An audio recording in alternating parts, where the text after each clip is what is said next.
최근 전 재산을 달달 덜어서 한국산 무기로 채우겠다는 국가가 등장해 우리 방산 업계가 발칵 뒤집어졌습니다. 이런 놀라운 소식을 전해온 건 동유럽 국가로 우리의 예상과는 달리 폴란드는 아니라고 하는데요. 한국산 무기로 싹쓸이 하겠다는 얼마나 단호한 결심을 했는지 종류를 가리지 않고 물량만 있으면 모두 다 쓸어갈 심산이라고 합니다. 최대 50조 원을 덜어 모든 무기를 한국산으로 다 바꾼다는데 역대급 주문을 하고 있는 곳이 어디인지 자세히 알아보겠습니다. 대한민국 방산이 폴란드에 이어 루마니아를 향해 진격하고 있습니다. 작년 2월 루마니아 국방부 산하방산 기업 루마니아과 한화에어로스페이스가 양해 각서를 체결하며 산업협력을 위한 첫 단계를 성공적으로 마무리했는데요. 그리고 그로부터 3개월 뒤 루마니아와 방산 협력을 구체화시키는 의미 있는 논의가 있었습니다. 작년에 우리 정부는 루마니아 수도 부쿠레슈티에서 루마니아 치우커 총리와 회담을 진행했는데 당시 루마니아에서 국방과 방산 분야 협력을 도모해 나가자고 제안을 해온 겁니다. 특히 치우커 루마니아 총리는 한국의 방위산업 수출 실적에 놀라워하면서 루마니아 군 현대화 사업에 한국 기업이 참여해줬으면 한다는 뜻을 강력히 전했습니다. 사실 한국과 루마니아는 가치를 공유하는 국가로 그동안 국제무대에서 긴밀히 공조해 왔었는데 앞으로는 방산 분야에서 협력 관계를 돈독하게 다져나갈 것으로 보이는데요. 그런데 최근 루마니아가 LIGNX-1이 생산하는 휴대용 지대공 미사일 신궁 54기를 전격 도입한 것으로 알려지면서 수출 묵고가 확 트였다는 소식입니다. 이는 무려 1100억 규모로 추산되는데 무엇보다 주목되는 건 루마니아 수출이 이제 시작이라는 점입니다. 방산업계에 따르면 루마니아 국방부는 작년 말 LIGNX-1으로부터 신궁을 도입하기로 결정하고 우리 돈으로 1180억 원 규모의 계약을 맺었습니다. 특히나 루마니아에 한국산 무기체계가 수출되는 건 이번이 처음이라 그 의미가 아주 남다릅니다. 신궁은 저고도로 침투하는 적 항공기와 소형 횡기를 격추시키기 적합한 무기체계로 주로 야전군 부대와 군사시설 대공방어 임무에 쓰이며 최대 사거리는 7km입니다. 신궁은 발사대, 피하식별기, 주야간 조준기로 구성되는데 2인 1조로 운용되며 무게가 15km에 불과해 휴대가 편리하다는 장점이 있습니다. 또한 직접 요격 능력을 갖추고 있을 뿐만 아니라 근접 신관이 장착돼 있어 목표물이 반경 1.5m 이내로 접근하면 자동 폭발해 그 파편으로 목표물을 격추할 수도 있습니다.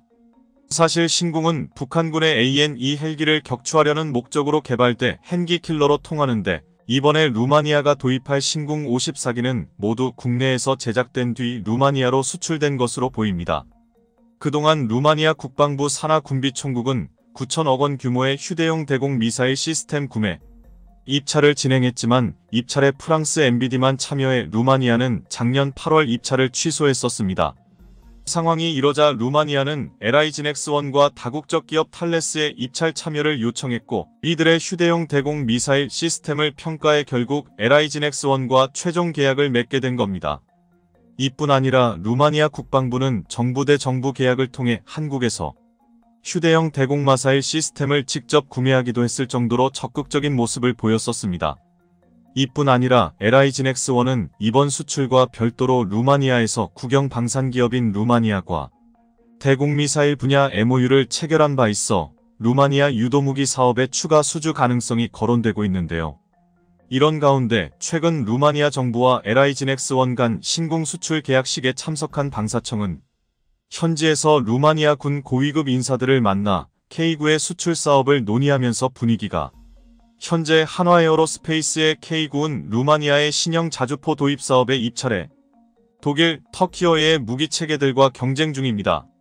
하지만 워낙 K9의 가격 대비 성능이 뛰어난 데다 앞서 수출 계약을 맺은 폴란드에 차질 없이 K9를 인도해 경쟁사보다 높은 고지에 올라 있다는 평가가 루마니아 현지에서 나오고 있다고 합니다. 이 밖에도 루마니아는 현대로텔의 K2 전차에도 관심을 갖고 있는 것으로 전해져 루마니아가 폴란드에 이어 한국 방산의 큰 손으로 떠오를 거라는 관측이 지배적입니다. 우선 루마니아가 4조 원이라는 국방비를 투입해 레드백 장갑차를 도입할 것으로 보이는데요. 루마니아 차세대 IFV 사업에 한국과 독일이 격돌하고 있지만 한국의 승리 가능성이 점쳐지고 있는 상황입니다. 방산업계에 따르면 루마니아는 군 현대화 사업의 일환으로 4조 3천억 원의 차세대 IFV 도입을 추진하고 있으며 2031년까지 1단계로 IFV 246대, 이어 52대를 구매할 것으로 알려졌습니다. 현재 물망에 오른 업체는 한화에어로스페이스의 레드백, 미국 제너럴 다이나믹스 랜드 시스템즈 아스코드, 독일 라인메달의 링스, 영국 BAE 시스템즈의 해글룬즈 CV90 등으로 이 가운데 현재 레드백과 링스가 치열한 접전을 벌이고 있습니다. 그리고 이와 관련해 루마니아 국방부 대변인이 IFV 계약에 대한 계약 절차가 진행 중이며 계약은 올해 체결될 것이라고 밝혔습니다. 앞서 한화에어로스페이스의 경우 IFV 사업 수주를 위해 루마니아 현지에서 극비 테스트에 돌입하는 등 레드백이 최종 낙점될 상황만 기다리고 있는 중입니다. 이렇듯 한국 방산이 루마니아 시장 공략까지 성공하며 무서운 기세를 드러내고 있어 전 세계 방산 업계에서 관심이 집중되고 있다고 하는데요. 그런데 여기에 더해 또 놀라운 소식은 루마니아가 K9 자주포를 차세대 자주포로 유력하게 검토하고 있다는 사실입니다. 방산업계에 따르면 루마니아 정부는 155 자주포 도입을 추진 중으로 53회 자주포 공급 사업의 계약 규모는 1조 2,300억 원으로 알려졌습니다. 현재 K9과 독일 PGH-2000, 뒤르키의 피트리나 2가 입찰 적격 후보에 선정된 상태지만 루마니아는 K9를 차세대 자주포로 유력하게 검토하고 있는 상황입니다. 루마니아가 K9를 도입하려는 건 사실 폴란드 영향이 큰데 앞서 폴란드가 K9를 대거 주문하면서 루마니아의 포병 시스텔에 대한 적시 지원이 가능해졌기 때문입니다. 그리고 이런 점을 제외한다고 하더라도 K9의 성능도 자체도 경쟁 자주포에 비해 뒤처지지 않으며 그에 상응하는 평가를 받고 있습니다. 실제로 독일 PGH-2000은 현존하는 최고의 자주포로 잘 알려져 있지만 PGH-2000과 K9은 상당 부분 같은 수준의 기능을 갖고 있습니다. 여기에 더해 K9은 가성비도 뛰어나 사실상 독일보다 앞선다는 평가가 쏟아지는 중으로 자주포를 보유하고 있지 않은 루마니아 육군에서 좋은 선택지가 된 거란 이야기가 나옵니다. 이에 따라 루마니아 국방부는 이번 사업을 통해 세계 대대가 쓸 155 자주포, 고폭탄 7,400여 발, 연막 및 조명탄 320여 발, 훈련용 탄약 720여 발 등을 획득하고자 하는데 우리로서는 추가 수주를 노려볼 수도 있는 좋은 상황입니다. 게다가 루마니아의 경우 현재 모든 무기를 다 바꿀 태세로 2032년까지 총 50조 원이라는 무기 획득 예산을 배정할 것으로 보이면서 이대로만 간다면 폴란드보다 더 큰 사업 규모가 된 것으로 기대되는데요. 실제로 루마니아는 50조 원을 덜어 모든 무기를 다 바꿀 엄청난 계획을 가지고 있습니다. 이런 이유로 신공 수출은 이제 시작일 뿐이며 앞서 말씀드린 대로 레드백 K9까지 함세해 연달아 루마니아 수출을 기다리고 있는 상황입니다. 국방기술진흥연구소에 따르면 루마니아는 국방 예산을 GDP 대비 현행 2% 수준에서 2.5%까지 확대하겠다고 밝히며 군 현대화를 추진 중입니다. 이에 따라 2032년까지 루마니아의 주요 무기체계 획득 규모가 399억 달러에 달할 것으로 보이며 해상 원격 동제 무기체계, 상황인식 시스템, 능동 방어체계 등을 추가로 도입할 것으로 전망됐습니다.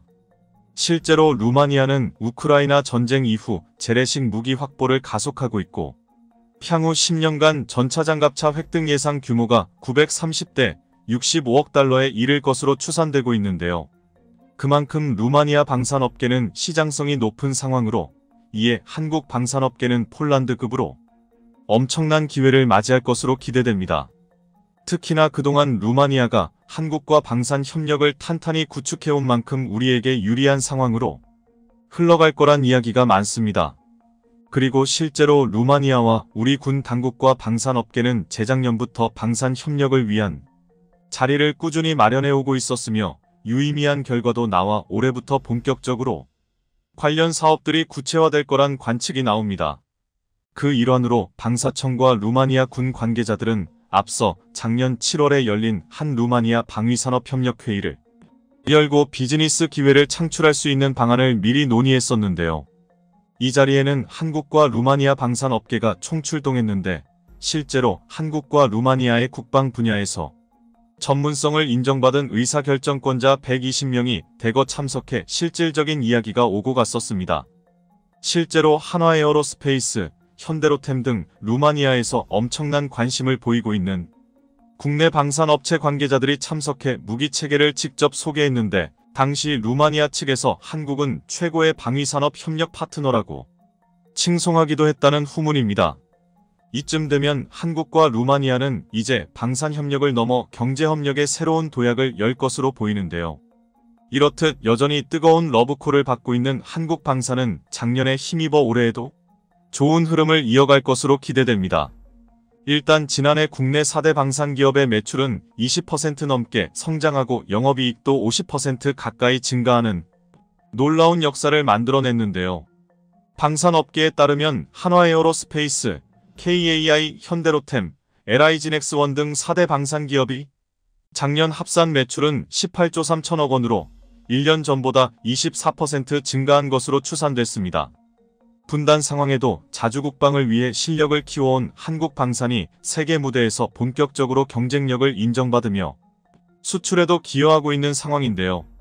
그리고 이런 호조세는 올해도 넉넉한 수주 잔고와 더불어 루마니아로부터 추가 수주가 이어져 성장세는 이어질 것으로 기대됩니다. 대만이 미국에서 미사일을 구매했는데 한국을 찾고 언급된다는 소식이 들려오는데, 대만 일각에서는 미국이 그럴 줄은 몰랐다며 한국이 지원해야 한다는 의견도 제시하고 있습니다. 미국의 세계 최대 지대함 미사일을 구매 계약하고 왜 한국에 무기를 달라는지 궁금한 상황인데요. 우선 대만은 미국에서 올 들어 하푼 미사일 400기를 구매하기로 계약을 체결한 바 있습니다. 소식통에 따르면 지난 2020년 미 의회가 승인한 하푼 미사일 400기 판매가 조만간 완료될 것인데요. 앞서 미 국무부는 2020년 11월 세 차례에 걸쳐 대만에 첨단 무기를 대규모로 수출하겠다는 국방부 계획을 승인, 중국의 거센 반발을 불러일으킨 바 있습니다. 당시 자오리젠 대변인은 동북아의 영내 평화를 해치는 미국의 행위를 규탄한다고 강력 반발했죠. 당시 무기 판매 목록에는 하푼 해안방어 시스템 HCDS 100대 등이 포함됐습니다. 이 발사체 1대당 하푼 블록 2지대함 미사일 사기총 400기를 발사할 수 있습니다. 이는 약 2조 5천억 원 규모로 하푼 생산을 맡은 미 보잉사와 계약을 해 납품을 진행하게 됩니다.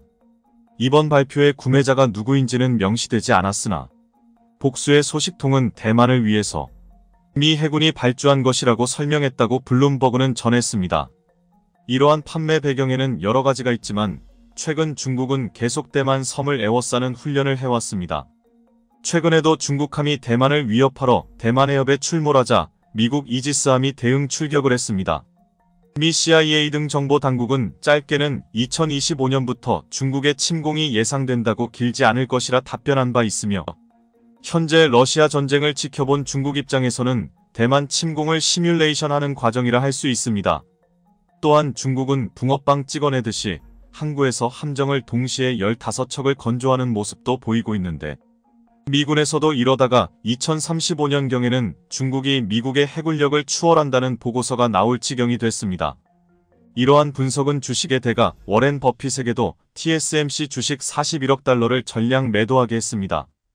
관계자들에 따르면 워렌 버핏은 TSMC 기업 가치를 매우 높게 평가해 5조 원이나 사들였으나 뭔가 정보를 입수한 뒤에 대만 정세를 낙관할 수 없다면서 TSMC를 다소 빠른 기간에 내다 팔았습니다. 버핏치고는 거의 단타를 친 거나 다름없을 정도로 긴급하게 주식을 매도해버린 모습입니다. 미 기관은 또한 비슷한 시기에 대만전이 발발하면 TSMC를 모두 파괴하겠다고도 밝혔습니다.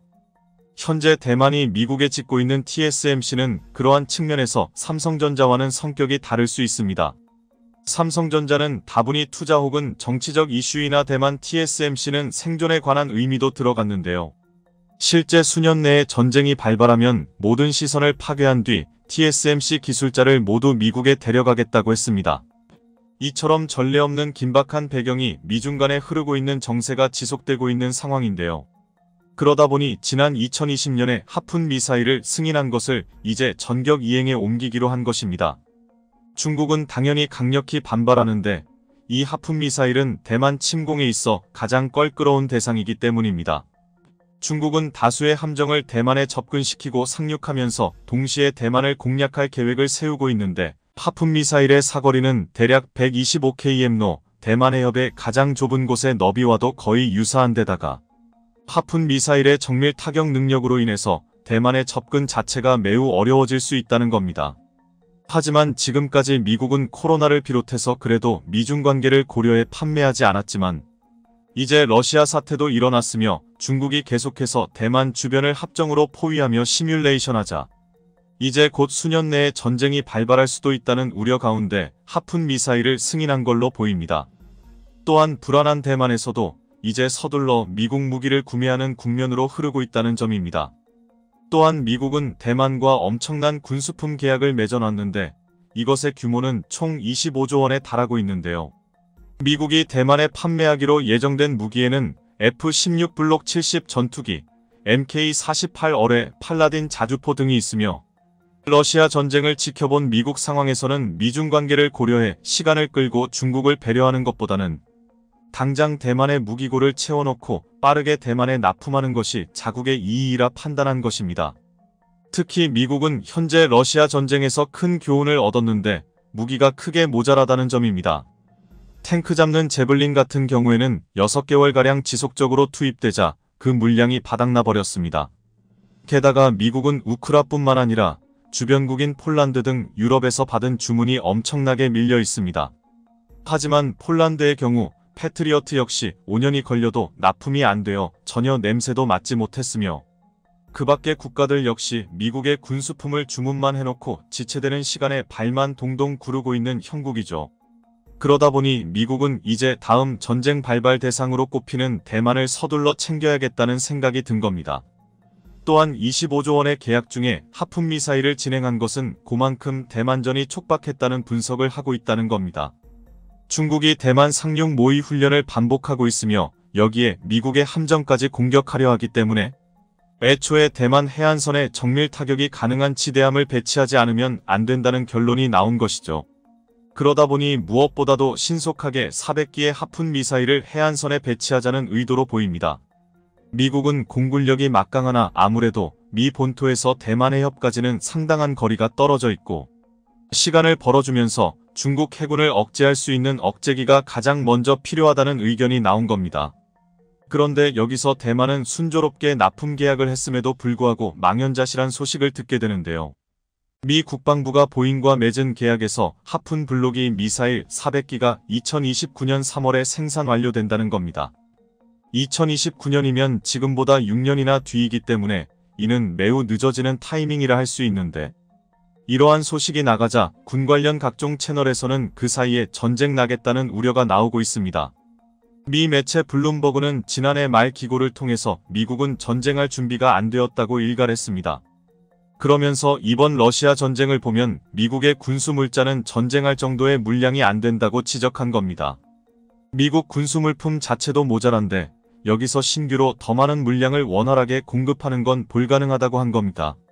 매체는 냉전 시대를 지나가면서 유럽은 물론이고 미국조차 국방 생산력이 크게 약화되었고 반면 중국은 군의 현대화를 비롯해 각종 군수품 생산 가동력이 크게 증가했다고 한 것입니다. 앞으로 10년 내로 중국은 미국보다 다양한 군사자원에서 미국을 숫자상으로 역전하게 됩니다. 특히 동서고금을 막론하고 전쟁에서 가장 중요한 것은 물량이라는 이야기가 있을 정도인데 2차 대전에서 미국이 승리한 것은 물량이 비교가 안 되게 많았기 때문에 승리를 가져간 것이지만 이제 중국과는 물량이 비슷하거나 오히려 미국이 밀리는 정도라 전쟁에 부하가 걸린다는 겁니다. 중국과 전쟁을 해서 이기긴 하더라도 상당한 손실이 발생한다는 시뮬레이션도 나온 상황이죠. 또한 대만의 하푼 미사일은 2029년까지 순차적으로 과연 납품이나 제대로 되겠냐는 것입니다. 실제 미국과 독일 등 이번 우크라 전쟁에서 다수의 강대국이 군수물품 생산이 지연되고 납품이 취소되기도 했습니다. 가장 다급한 폴란드조차 결국에는 모든 걸 포기하고 한국에 25조 원가량 군수품 계약을 했던 것이며 폴란드는 예정 배송일보다 빠르게 K9 자주포를 배송받고 매우 만족한다며 고개를 끄덕였습니다. 디펜스 매거진에서는 사실상 이렇게 무기를 공급할 국가는 한국밖에 없다고 설명하기도 했습니다. 그러다 보니 대만에서도 미국은 너무 늦다 그러니 한국의 도움이 필요하다는 의견이 나올 만한데요. 또한 한국도 전 세계에서 78번째로 지대함 미사일을 개발해 하푼급 성능을 충분히 내고 있습니다. 대만에서는 무크라 전쟁 이후에 한국에서 도움을 줄 가능성이 매우 크다고 수잘에 언급했으며 한미일 3국이 대만전에서 가장 크게 활약해 결국 중국을 이겨낼 수 있다고도 분석했습니다. 그러다 보니 한국의 무기 창고론이 다시 한번 등장하며 또 역할을 해달라는 의견이 나옵니다. 이번 우크라전에서도 한국이 전차 납품은 물론 알게 모르게 활약하고 있는 것은 사실로 보입니다. 나토 총장도 한국 보고 무기를 지원하라고 했으며 한국은 국방력을 가장 증강시킨 국가 중 하나입니다. 그러나 일각에서는 이러한 대만 관련 의견에 대해서 다소 회의적인 모습이 포착되고 있는데요. 왜냐하면 현재 한국의 무기도 자국을 방어하기에 과연 충분하냐는 의문이 있기 때문입니다. 전시가 아니라면 한국은 무기를 과잉으로 보유하고 있다는 의견이 나오겠지만 한국의 전쟁이 발발한다면 한국도 재래식 무기부터 첨단 무기가 단기간에 대거 투입이 되어야 하며 유사시 중국과 상대를 해야 하기 때문에 절대 물량이 넉넉하다고는 할 수 없는 상황입니다. 미국도 현재 한국의 우회로를 통해서 포탄을 비롯 다양한 무기들을 지원해 달라는 의견을 보냅니다만 대만전이 발발한다면 역시 한국이 무기 창고로서 역할을 해야 하는지에 대한 의문이 드는 것이겠죠. 또한 이번 전쟁에서 틈만 나면 한국의 무기 지원을 요청하는 다양한 국가들이 부담스러워집니다. 한국은 휴전국가이며 지정학적으로 매우 타이트하며 전쟁 발발 시 심각한 위기에 처할 수 있습니다. 따라서 일각에서는 대만에 공급할 무기가 한국에 과연 있냐는 의견도 나오는 등 갑론을박이 지속되고 있습니다. 미중 갈등이 격화되고 있으며 전쟁도 언급되는 만큼 한국도 고민이 깊어지는 순간이 도래할 수 있습니다. 공산진영에서 이제 한국까지 찾아와 한국의 무기에 대한 구애를 하고 있는 모양새인데 이는 한국 입장에서는 상상할 수 없을 정도로 시대가 변했음을 의미하고 있습니다.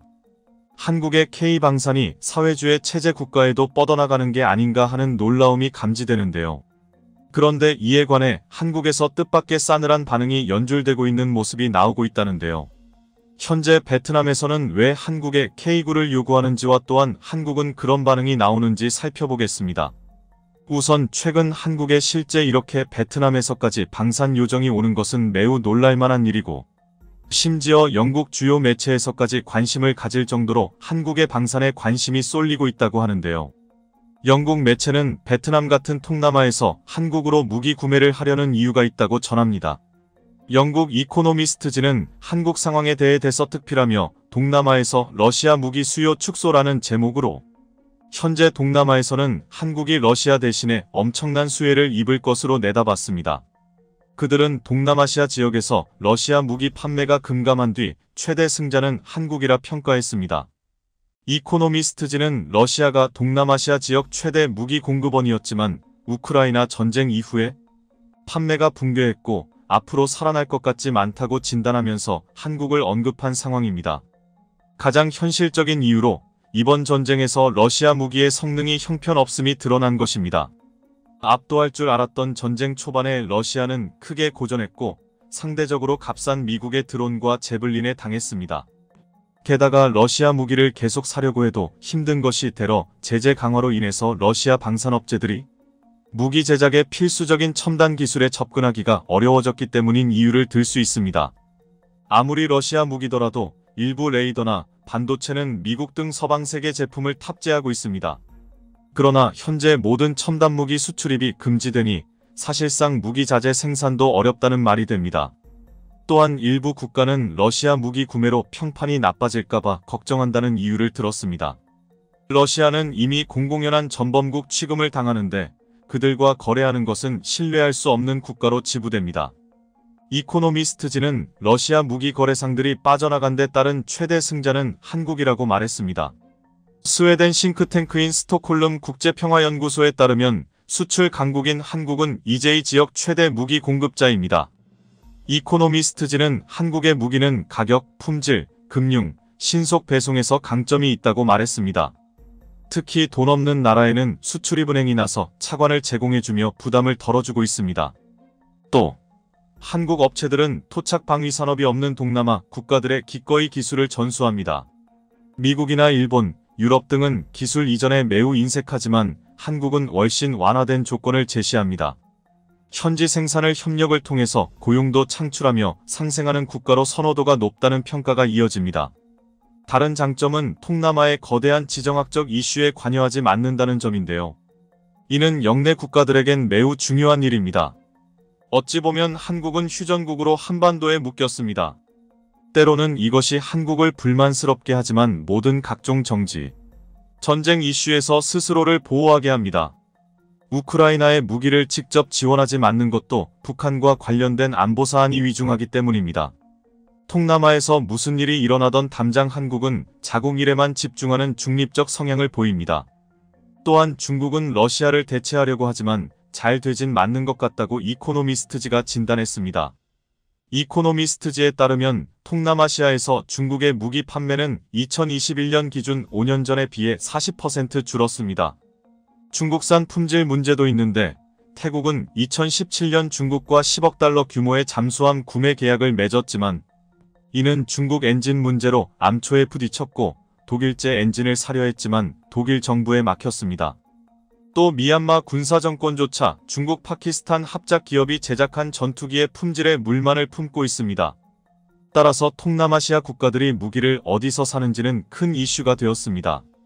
그 가운데 베트남은 사회주의임에도 불구하고 중국과 다툼이 있기에 중국 무기는 꺼려합니다. 실제 중국은 동남아의 최대 위험국 중 하나인데 동중국해를 지배하려고 위협하는 상황이니 베트남에서는 반중 정서가 자리 잡은 지 오래이며 이에 국방력 증강을 강력하게 고려하고 있습니다. 또한 베트남은 1970년대에 중국과 전쟁을 한 경험이 있어 안심할 수가 없습니다.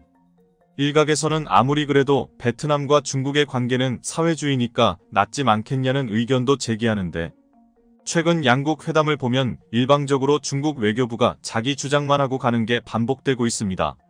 미 국방부 펜타곤에서는 최대 5년 이내에는 대만전이 발발할 수 있다고 경고하고 있습니다. 대만은 베트남과 지척이니 아무리 다른 국가에서의 전쟁이라 해도 긴장할 수밖에 없는 상황입니다.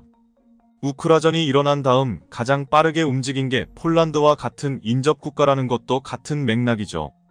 중국과 국경을 맞대고 있는 것은 엄청난 부담이며 그 사이 중국의 국방력은 크게 증대되었습니다. 그러다 보니 베트남 당국은 국경 인근에 K9과 같은 자주포 배지를 고려하게 된 것이죠. 따라서 최근 베트남 국방부에서 한화 등을 접촉해 K9 관련한 문의를 한 것은 당연한 맥락이기도 합니다. 이미 인도에서는 K9의 성능에 만족해 추가로 주문을 이어가고 있는 국면이기도 하며 중국 때문에 가장 비슷하게 머리가 아픈 필리핀은 FA-50, 초계함 등 한국 방산에 가장 적극적입니다. 그리고 베트남의 GDP를 견인하는 것은 한국의 삼성과 같은 기업이니 더욱 망설일 이유가 없습니다. 베트남에 있어 한국은 신뢰도 검증은 끝이 난 데다 K9 전세계 점유율은 50%가 넘어가고 있는데 문제는 이제 K방산의 가지가 치솟다 보니 주문이 밀려 국가들이 서두르고 있다는 점도 있습니다. 유럽에서는 이미 한국을 포탄이나 전차 등의 주요 선택지로 1순위에 놓고 있는 상황이고 폴란드와 같이 과감하게 먼저 주문해버리고 한국은 또 빨리 배송해주니 더 그렇습니다. 그러다 보니 원각에서는 인도와 같이 100문 이상의 K9를 서둘러 주문하여 조단위 계약도 관측하고 있으며 베트남이 작년에 두드러지게 러시아산 무기를 줄이고 있어 제2의 폴란드가 될 것으로도 기대합니다. 그런데 여기서 일부 군사제널이나 누리꾼들은 뜻밖의 다른 반응을 보이고 있어 주목되는데요. 베트남과는 대규모 방산 계약은 한 적이 없으나 크게 두 가지 문제가 예상된다는 점입니다. 우선 첫 번째는 바로 대금 지불 문제인데 이는 인도네시아와 한국이 겪고 있는 어려움입니다. 인니는 당장 KF-21잔 여금 문제가 수년간 제기되고 있으며 이 때문에 골머리를 앓습니다. 여기에 잠수함 계약금도 지불만 했는데 그 사이 대우조선해양은 수백억 부품을 구매해 손해를 보고 있죠. 아무래도 재정이 튼튼하지 않는 국가들은 반드시 이러한 리스크가 존재할 수 있다는 겁니다. 또한 한국 방산을 대거 구매하는 폴란드 역시 순조롭게 대금 지불은 진행되고 있습니다만 폴란드의 만연한 부재 리스크는 자칫 한국의 방산 대금이 회수 지연을 우려하고 있습니다. 전 세계적인 인플레이션과 전쟁 등으로 본래 경제가 빈약한 폴란드는 더욱 직격탄을 맞고 있으며 폴란드도 한국처럼 고금리로 부동산 문제가 불거져 여러가지 대급 상환이 곤란에 처해 있다는 겁니다. 게다가 일각에서는 폴란드가 현재 30%만 선수금을 지급하며 한국 무기 남기를 칼같이 준수하라고 했습니다만 자칫 러시아 전쟁이 중도에 끝나버리면 대금 지급이 지지부진해질 가능성도 없지 않다는 겁니다.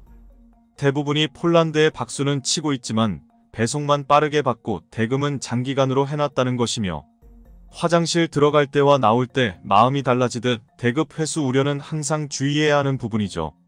또한 이집트 K구 역시도 아직도 한화 측에 선수금이 들어오지 않은 걸로 보이고 있는데 물론 이는 이집트 측의 대금 지불 지연이라기보다는 국내의 수출 승인 문제가 얽혀 있다고는 하지만 이처럼 돈 문제는 다양한 면에서 발생하기 때문에 그만큼 한국이 고려해야 하는 상황이 틀림없습니다. 그런데 결정적으로 한국은 베트남과 방사는 아니나 다양한 분야에서 대금 회수 문제가 발생했습니다.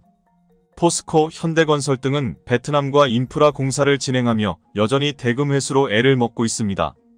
또한 공사 대금도 수백억 원에서 수천억 원대가량으로 국가 인프라 공사치고 큰 금액도 아님에도 불구하고 현지의 온갖 핑계와 승인 문제들을 이유로 체납을 하고 공사가 지연되는 상황이 수차례 발생했죠. 특히 중국조차 학을 떼고 지하철 공사를 천수했다는 점은 유의해서 살펴봐야 하는 점이라는 겁니다. 게다가 베트남은 지난 코로나로 인해서 타격이 동남아에서 가장 큰 국가로 알려지고 있습니다. 국가 수입은 크게 감소했으며 해외여행 수입도 드라마틱하게 증가하는 상황은 아닌 국면입니다. 로이터 봉신에 따르면 개별 국가 가운데 부채가 가장 많이 증가한 나라 중 하나로 베트남을 꼽았고 여기에 미국의 강달러와 인플레이션 등의 영향, 올 들어 미국은행 줄도산으로 더 악화될 걸로 전망합니다. 그러다 보면 한국과의 대규모의 방산 계약을 해놓고 분명 대금 지급에 문제가 될 수 있다는 것이고 방산은 대부분의 경우 기본 수천억 원에서 조 단위까지 흘러가는 경우가 비일비재하여 더 위험할 수 있습니다. 특히 한국의 경우 인도네시아에 크게 되었기 때문에 이러한 우려는 당연하게 나오는 상황인 모습입니다. 이와 같이 K방산은 동남아 시장까지 러시아 수요가 몰리면서 크게 비상하고 있는 모습이며 사회주의 국가들까지 한국에 무기를 달라고 긴급 한국산 무기에 대한 수배령을 내리고 있습니다. 그러나 방산은 항상 대금 회수 문제가 따르는 만큼 신중한 자세가 필요하다는 의견이 나옵니다. 현재 우리 대한민국은 세계 6위의 강력한 군사대국이며 뛰어난 기술로 선진국들조차 깜짝 놀랄 각종 최첨단 무기들을 계속해서 만들어내고 있습니다. 하지만 한 가지 심각한 위협에 처해 있습니다. 바로 우리와 인접해 있는 북쪽의 국가와 그 너머에 있는 대륙 국가의 핵미사일들이 그것이죠. 이런 상황에 아직 우리나라는 핵탄두를 탑재한 탄도미사일을 탐지 및 추적할 수는 있어도 요격할 능력은 없는 상황이라 스스로를 혼자 지킬 수는 없는 상태입니다. 그런데 만약 우리나라가 강력한 핵무기들을 갖추게 된다면 어떨까요? 상황은 전혀 다르게 돌아갈 것입니다. 2016년 이런 우리의 상상을 좀 더 현실적인 구상으로 작성해 발표한 미국의 보고서가 있어 큰 화제가 된 바 있는데요. 누구보다 핵전략에 있어 정동환 미국의 1급 전문가가 쓴 글이기에 많은 주목을 받았고 이 내용에 따르면 우리나라가 어느 누구도 막지 못할 가공할 핵무장 능력을 가지고 있다는 충격적인 사실이 기록되어 있습니다. 우리나라가 핵무기를 가지게 된다면 무시무시한 핵전쟁 없이 한반도와 동아시아의 평화를 효과적으로 지켜낼 수 있는 걸까요? 지금부터 알아보겠습니다. 전문가는 아니지만 해당 분야의 정보를 조사, 정리했습니다. 본의 아니게 들린 부분이 있을 수 있다는 점 양해해 주시면 감사하겠습니다. 미국의 최고 전문가가 밝힌 한국의 핵무장 보고서 공개. 2016년 4월 5일 미국의 언론 뉴욕타임스는 우리나라 위에 있는 북쪽 국가에서 핵탄두를 소형화해 중거리 노동미사일에 탑재할 수 있는 능력을 갖춘 것으로 한국 정부가 판단하고 있다고 보도했습니다. 물론 현재는 이때보다 더욱 발전된 탄도미사일 발사 능력은 물론 잠수함에서 발사하는 SLBM까지 개발하고 있어 갈수록 그 위협은 점점 더 커지고 있습니다. 이처럼 위협이 되는 것은 적어도 20만 300개의 핵탄두를 탑재한 미사일을 가지고 있는 대륙 국가 또한 마찬가지인데요. 이들은 엄청난 사거리를 가진 탄도미사일을 개발해왔고 현재는 미 본토마저 이 미사일들의 위협에서 안전할 수 없는 것으로 분석되고 있습니다. 이런 상황에서 만약 우리 대한민국이 핵무장 능력을 갖추게 될 경우 동아시아 지역의 안보를 어떻게 이끌 것인지에 대한 연구 결과가 발표된 적이 있는데요. 2016년 4월 미국의 과학자연맹 FAS의 회장 찰스 퍼거슨은 한국이 어떻게 핵무기를 확보하고 배치할 수 있는가? 라는 제목의 보고서를 제출한 바 있습니다. 이 보고서가 정책 전문가들 사이에서 화제가 된 이유는 찰스 퍼거슨의 높은 권위 때문입니다. 퍼거슨은 미국 해군사관학교를 졸업 후 핵잠수함 부대에서 근무했고 핵공학 분야를 연구했습니다.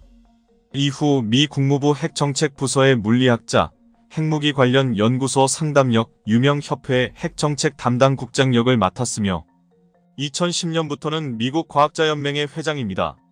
즉, 찰스 퍼거슨은 실무적으로는 물론 이론적으로도 핵전략 분야의 정통한 1급 전문가라는 말인데요. 그가 작성한 한국의 핵무장 관련 보고서는 비공개 문서로 떠돌다가 MP12 확산정책교육센터의 홈페이지를 통해 전문이 공개되었습니다. 이 보고서에는 아주 충격적인 내용들이 많은데요. 한국이 가진 가공할 핵무장 능력, 퍼거슨이 밝힌 한국의 구체적인 핵무장 방법. 퍼거슨은 한국의 핵무장을 크게 3단계로 나누어 설명하고 있습니다. 1. 핵분열 물질들을 준비해 주었다가 먼저 외교적 압박을 위한 핵폭탄 몇 개를 만드는 것입니다. 이는 미국과 대륙 국가에게 하여금 북쪽 국가의 비핵화를 촉구하는 외교용 목적의 조치라고 할 수 있는데요. 만약 이것이 별 효과를 거두지 못할 경우 다음 단계로 넘어갑니다. 이 매년 한국이 10여 개의 핵폭탄을 만드는 핵강국의 길로 달려가는 것입니다. 이 과정은 510년 정도 지속될 것이고 한국은 북쪽 국가만이 아니라 남쪽 섬나라와 대륙 국가의 핵 위협에도 대응하기로 마음먹게 될 것이라는데요. 특히 북쪽 국가의 세력이 약해지고 대한민국이 통일할 기회가 왔을 때 대륙 국가가 이에 개입하는 것을 막기 위해서 핵무기가 유용하다고 판단할 것이라고 합니다. 2단계에서는 대한민국이 본격적인 핵전력을 갖추게 될 것이며 최소 한 척 이상의 핵무장 잠수함이 언제나 작전을 뛰고 있어야 하기에 적어도 수직 발사대에서 장거리 미사일을 발사할 수 있는 45척의 잠수함을 운용해야 할 것이라고 합니다. 우리 해군은 2주간 잠수하는 것이 가능한 800T급 잠수함을 가지고 있으며 여기에 더해 3.0T급의 공기분류 추진체계 AIP 탑재 디젤 전기 추진 잠수함인 도산 안창호급 잠수함을 가지고 있습니다. 도산 안창호급 잠수함은 잠수함 발사 탄도미사일인 SLBM을 탑재하는 것이 가능한 수직 발사 체계 VLS를 가지고 있는데요. 여기에 핵탄두를 장착한 SLBM을 개발해 탑재할 경우 가까운 대한민국 근해의 바다에 숨어 작전을 수행하는 것이 가능합니다.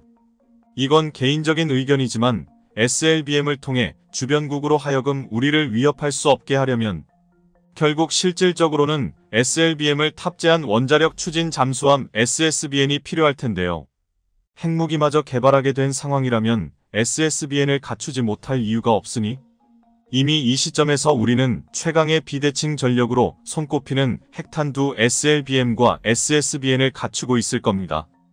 이미 한미 미사일 지침은 완전히 해제된 상태죠.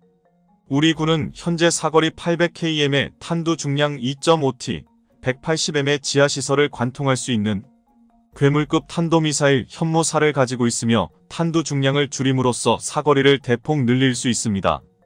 이 현무사는 도산 안창호급 잠수함에서도 운용되는데 잠대지 탄도미사일인 SLBM 현무 4사로 명명된 바 있죠. 여기에 사정거리가 1500km인 순항미사일 현무 3시와 함께 탄도미사일인 현무 2시를 개량할 것으로 알려져 있는데 이것들의 핵탄두가 장착된다면 지금까지와는 비교도 할 수 없는 무시무시한 핵무기가 탄생하는 것입니다. 퍼거슨 회장 또한 보고서에서 이를 언급했고 추가로 우리 공군의 핵 투발 능력에 대한 설명도 덧붙였는데요. 한국은 이미 조기경보기와 공중금 유기를 도입했고 F-15K나 KF 최근 전 재산을 달달 덜어서 한국산 무기로 채우겠다는 국가가 등장해 우리 방산 업계가 발칵 뒤집어졌습니다. 이런 놀라운 소식을 전해온 건 동유럽 국가로 우리의 예상과는 달리 폴란드는 아니라고 하는데요. 한국산 무기로 싹쓸이 하겠다는 얼마나 단호한 결심을 했는지 종류를 가리지 않고 물량만 있으면 모두 다 쓸어갈 심산이라고 합니다. 최대 50조 원을 덜어 모든 무기를 한국산으로 다 바꾼다는데 역대급 주문을 하고 있는 곳이 어디인지 자세히 알아보겠습니다. 대한민국 방산이 폴란드에 이어 루마니아를 향해 진격하고 있습니다. 작년 2월 루마니아 국방부 산하방산 기업 루마니아와 한화에어로스페이스가 양해 각서를 체결하며 산업 협력을 위한 첫 단계를 성공적으로 마무리했는데요. 그리고 그로부터 3개월 뒤 루마니아와 방산 협력을 구체화시키는 의미 있는 논의가 있었습니다. 작년에 우리 정부는 루마니아 수도 부쿠레슈티에서 루마니아 치우커 총리와 회담을 진행했는데 당시 루마니아에서 국방과 방산 분야 협력을 도모해 나가자고 제안을 해온 겁니다. 특히 치우커 루마니아 총리는 한국의 방위산업 수출 실적에 놀라워하면서 루마니아 군 현대화 사업에 한국 기업이 참여해줬으면 한다는 뜻을 강력히 전했습니다. 사실 한국과 루마니아는 가치를 공유하는 국가로 그동안 국제무대에서 긴밀히 공조해 왔었는데 앞으로는 방산 분야에서 협력 관계를 돈독하게 다져나갈 것으로 보이는데요. 그런데 최근 루마니아가 LIGNX-1이 생산하는 휴대용 지대공 미사일 신궁 54기를 전격 도입한 것으로 알려지면서 수출 묵고가 확 트였다는 소식입니다. 이는 무려 1100억 규모로 추산되는데 무엇보다 주목되는 건 루마니아 수출이 이제 시작이라는 점입니다. 방산업계에 따르면 루마니아 국방부는 작년 말 LIGNX-1으로부터 신궁을 도입하기로 결정하고 우리 돈으로 1180억 원 규모의 계약을 맺었습니다. 특히나 루마니아에 한국산 무기체계가 수출되는 건 이번이 처음이라 그 의미가 아주 남다릅니다. 신궁은 저고도로 침투하는 적 항공기와 소형 횡기를 격추시키기 적합한 무기체계로 주로 야전군 부대와 군사시설 대공방어 임무에 쓰이며 최대 사거리는 7km입니다. 신궁은 발사대, 피하식별기, 주야간 조준기로 구성되는데 2인 1조로 운용되며 무게가 15km에 불과해 휴대가 편리하다는 장점이 있습니다. 또한 직접 요격 능력을 갖추고 있을 뿐만 아니라 근접 신관이 장착돼 있어 목표물이 반경 1.5m 이내로 접근하면 자동 폭발해 그 파편으로 목표물을 격추할 수도 있습니다. 사실 신궁은 북한군의 AN-2 헬기를 격추하려는 목적으로 개발돼 헬기 킬러로 통하는데 이번에 루마니아가 도입할 신궁 54기는 모두 국내에서 제작된 뒤 루마니아로 수출된 것으로 보입니다. 그동안 루마니아 국방부 산하군비총국은 9천억 원 규모의 휴대용 대공 미사일 시스템 구매, 입찰을 진행했지만 입찰에 프랑스 MBD만 참여해 루마니아는 작년 8월 입찰을 취소했었습니다. 상황이 이러자 루마니아는 LIGNX-1과 다국적 기업 탈레스의 입찰 참여를 요청했고 이들의 휴대용 대공 미사일 시스템을 평가해 결국 LIGNX-1과 최종 계약을 맺게 된 겁니다. 이뿐 아니라 루마니아 국방부는 정부 대 정부 계약을 통해 한국에서 휴대용 대공 미사일 시스템을 직접 구매하기도 했을 정도로 적극적인 모습을 보였었습니다.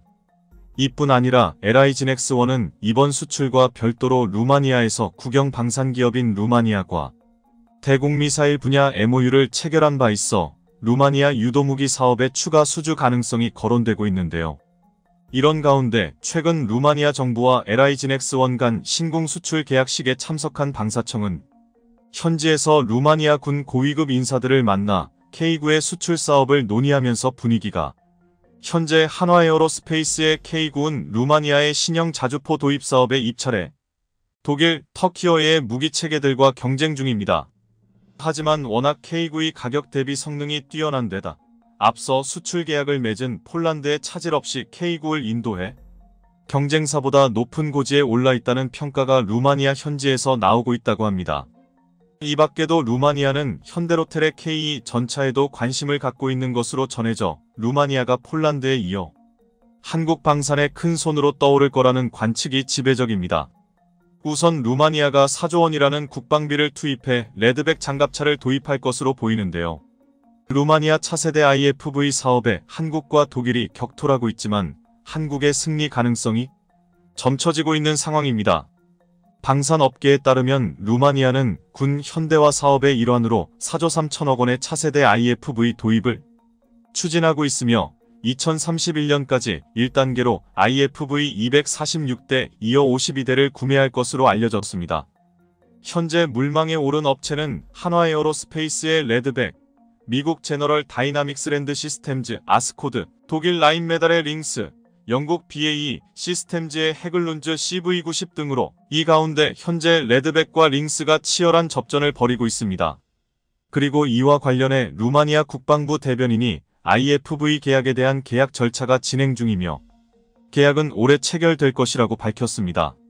앞서 한화에어로스페이스의 경우 IFV 사업 수주를 위해 루마니아 현지에서 극비 테스트에 돌입하는 등 레드백이 최종 낙점될 상황만 기다리고 있는 중입니다.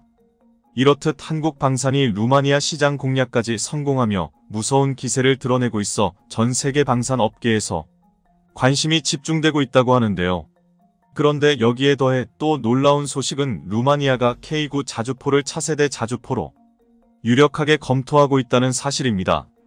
방산업계에 따르면 루마니아 정부는 155 자주포 도입을 추진 중으로 53회 자주포 공급 사업의 계약 규모는 1조 2,300억 원으로 알려졌습니다. 현재 K9과 독일 PGH-2000, 뒤르키의 피트리나 2가 입찰 적격 후보에 선정된 상태지만 루마니아는 K9를 차세대 자주포로 유력하게 검토하고 있는 상황입니다. 루마니아가 K9를 도입하려는 건 사실 폴란드 영향이 큰데 앞서 폴란드가 K9를 대거 주문하면서 루마니아의 포병 시스텔에 대한 적시 지원이 가능해졌기 때문입니다. 그리고 이런 점을 제외한다고 하더라도 K9의 성능도 자체도 경쟁 자주포에 비해 뒤처지지 않으며 그에 상응하는 평가를 받고 있습니다. 실제로 독일 PGH-2000은 현존하는 최고의 자주포로 잘 알려져 있지만 PGH-2000과 K9은 상당 부분 같은 수준의 기능을 갖고 있습니다. 여기에 더해 K9은 가성비도 뛰어나 사실상 독일보다 앞선다는 평가가 쏟아지는 중으로 자주포를 보유하고 있지 않은 루마니아 육군에서 좋은 선택지가 된 거란 이야기가 나옵니다. 이에 따라 루마니아 국방부는 이번 사업을 통해 세계 대대가 쓸 155 자주포, 고폭탄 7,400여 발, 연막 및 조명탄 320여 발, 훈련용 탄약 720여 발 등을 획득하고자 하는데 우리로서는 추가 수주를 노려볼 수도 있는 좋은 상황입니다.